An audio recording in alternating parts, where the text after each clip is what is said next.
वाढदिवसानिमित्त उद्धव ठाकरेंना शुभेच्छा देण्यासाठी मातोश्रीवर कार्यकर्त्यांची गर्दी। राहुल गांधींच्या फोनवरून शुभेच्छा, तर शिवसेना शिंदे गटानं काळा दिवस पाळल्यानं वाद। मुख्यमंत्री लाडकी बहीण योजनेला वित्त विभागाचा विरोध, या बातम्या कपोलकल्पित। अजित पवार यांचं स्पष्टीकरण, तर योजनेसाठी 35,000 कोटी रुपयांची तरतूद केल्याचा अजित पवारांचा दावा। परभणीमध्ये अजित पवार गटाला मोठा धक्का, विधान परिषदेचे आमदार बाबाजानी दुर्राणी यांचा शरद पवार गटात प्रवेश। अमित शहा विरुद्ध शरद पवार वाद पेटला, पवारांनी माफी मागावी, पियुष गोयलांची मागणी।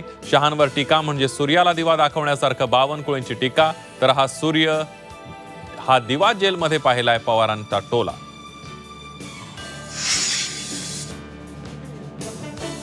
महाराष्ट्रात औरंगजेब फॅन क्लब नाही, तर फक्त छत्रपती शिवाजी महाराज फॅन क्लब चालतो। अमित शहांना राऊतांचा टोला। फडणवीस म्हणजे पावसाळ्यात उगवणारी छत्री, राऊतांची टीका।